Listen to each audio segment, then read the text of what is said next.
Strange how things can seem so perfect from the outside. People would tell us we were the ideal couple, the beautiful socialite and the dedicated doctor. We had the house, the friends, the public image.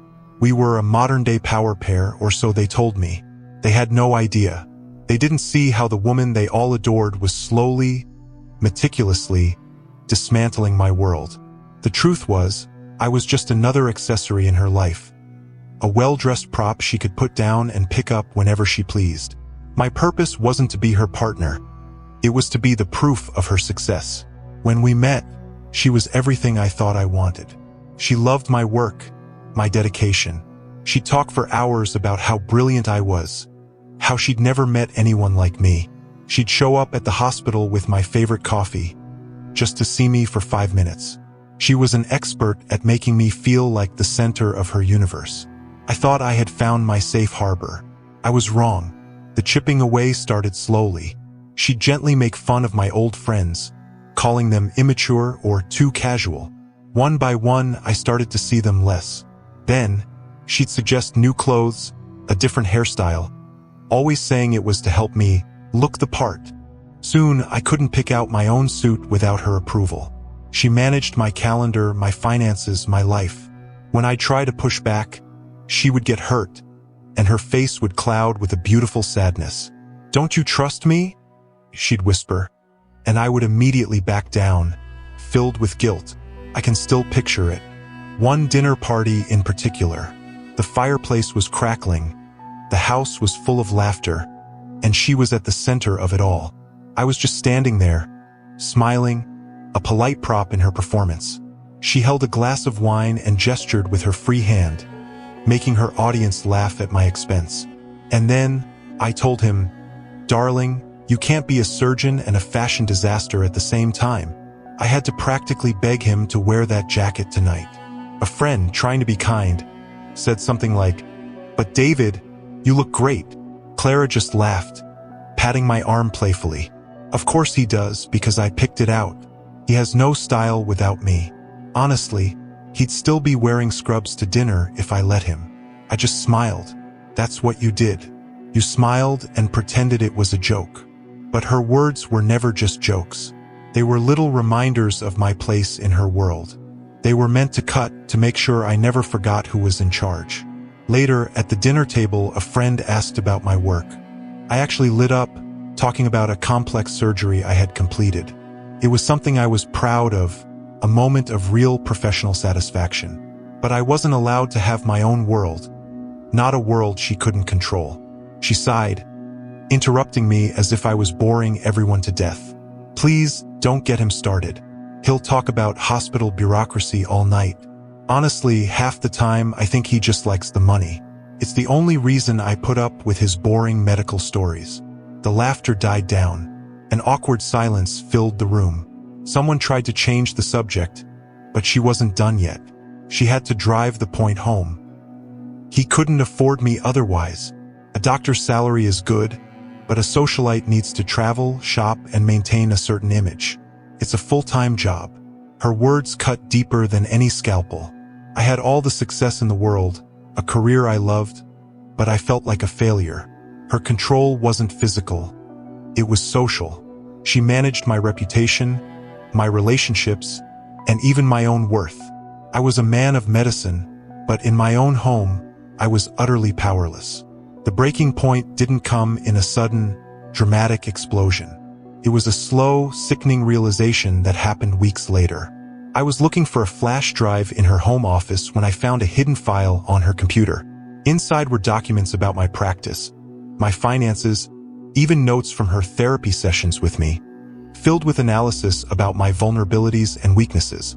But the most horrifying thing was another file. Notes on other relationships she had managed. She had a different code name for each person. A person with social anxiety was the agoraphobe. A financially successful man who was insecure about his age was the golden goose. And there, among them all, was my own file, labeled simply, the doctor. I wasn't the first and I wasn't the last. I was just a project, a carefully cultivated object of her psychological games. The love, the concern, the patient understanding. It was all a performance, a terrifying act of psychological manipulation designed to make me dependent on her. The monster I had married wasn't the woman who laughed at me. The monster was the one who had so meticulously crafted the perfect image for me to believe in, just so she could watch me fall.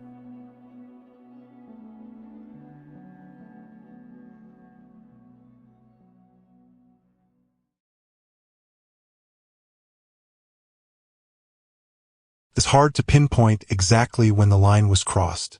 I remember when her anxiety seemed like a part of her, a part one wanted to help and protect. When we met, Jasmine was beautiful and fragile, and I felt a pull to be her rock, her safe place in a world that felt too big for her. She had a way of making me feel needed in a way no one ever had before. I thought I was loving her unconditionally.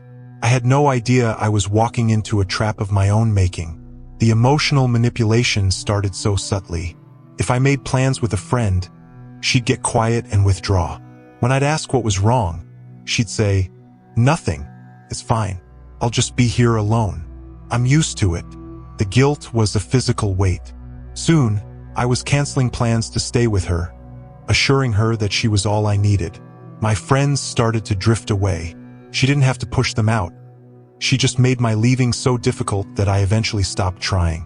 The real chains were forged in moments of crisis.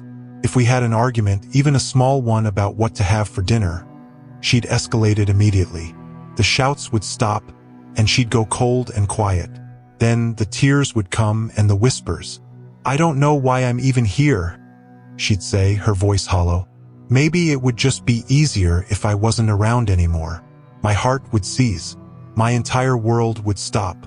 The conversation would end, and my only goal became comforting her, promising her that I would never leave, that I was sorry. I wasn't just losing arguments. I was fighting to keep her alive. My life became a constant performance of managing her emotions. I was walking on eggshells, terrified that the slightest wrong move, a word, a sigh, a moment of impatience, would trigger another meltdown. I stopped expressing my own feelings. I stopped talking about my stressful day at work. What was a little stress when I was holding someone's well-being in my hands? The exhaustion was bone deep, but I told myself that this was what love was, a sacrifice. I was convinced that if I just loved her enough, if I was just patient enough, she would finally be okay. The truth started to crack through one night. I was on the phone with my best friend, Mike. He could hear the exhaustion in my voice. I was trying to explain how a minor disagreement had turned into a 4-hour ordeal. Mike's voice was gentle but firm. "Liam," he said, "you're her husband, not her therapist. You're not responsible for her happiness, and you're not responsible for her life. That's not love, man. That's a hostage situation." The words hit me like a bucket of cold water. He was right. I had become an emotional hostage. The monster wasn't a raging tyrant or a financial manipulator. The monster was the woman who looked at me with sad, tired eyes and held her own despair over my head like a knife. She didn't want to be saved. She wanted to be held captive with me, to have my love as the price of her life. My job was not to heal her, but to keep her from ever healing, so she would always need me. The next morning, I looked at her, not with pity or exhaustion, but with clarity. The fear was still there, but it was replaced by a cold, hard resolve. I wasn't her victim anymore. I was a survivor. It would be the hardest conversation of my life, but I was finally ready to tell her that I was leaving, and that my life was no longer hers to threaten. The greatest act of courage wasn't in staying to save her. It was in leaving to save myself.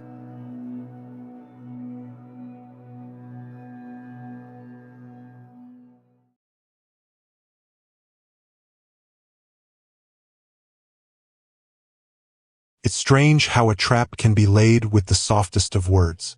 I remember how it started. She called it teamwork, a partnership built on trust. I'm a graphic designer. I worked from home so I could be there for our son, Leo, who has a complex medical condition that requires a lot of care. My wife, Sarah, was an accountant. "You handle the creative," she said with a warm smile. "I'll handle the money. It's what I'm good at." It made perfect sense. I was building a good career, bringing in more than enough, and I was grateful that someone was taking the burden of bills off my shoulders. I was so blinded by gratitude that I didn't see I was handing her a leash. The first year was easy. She gave me a credit card for the business and another for personal use. I had a sense of my own money, even if she managed the accounts. But then the questioning began. It was subtle at first. Why did you buy coffee for your client? It's on the bill as unspecified refreshment. The questions were always so reasonable on the surface. Did you really need that new software? It's an expense that could have been avoided. She started asking for receipts for everything, telling me it was to be more organized for tax purposes. Soon, I was defending every single penny I spent. My life became a constant audit. After a while, the system changed. The credit cards were put away.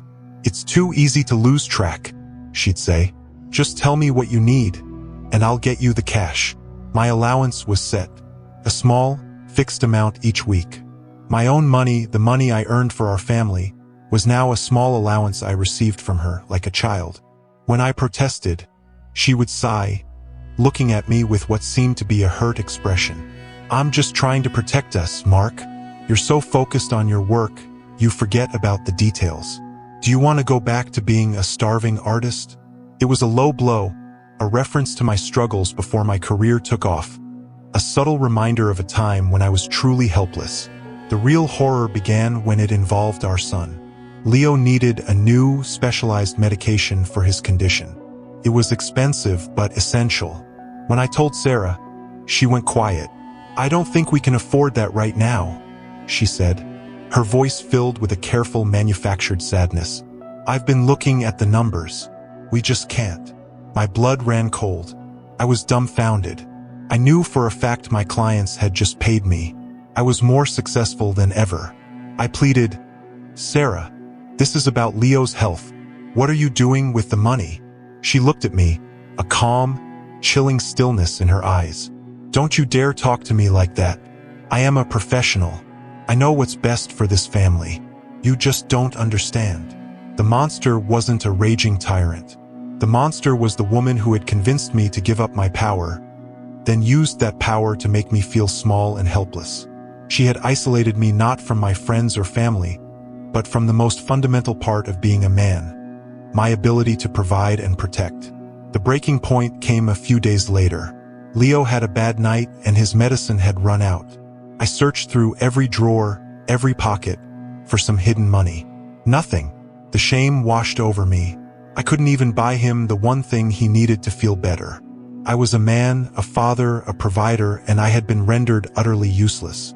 I couldn't protect my son from something so simple as a lack of medicine. The realization was sickening. I looked at my sleeping son's face and understood that this was not about my failure. It was about her control. That was the moment I realized it wasn't about numbers or budgets. It was about a woman who fed on my helplessness. In the morning, I didn't ask for money. I contacted a lawyer. The monster had taken my money, but she couldn't take my resolve. Not anymore. I was going to fight for my financial freedom, for my son, and for the man I used to be. The quiet, little leash she had tied around me was finally going to snap.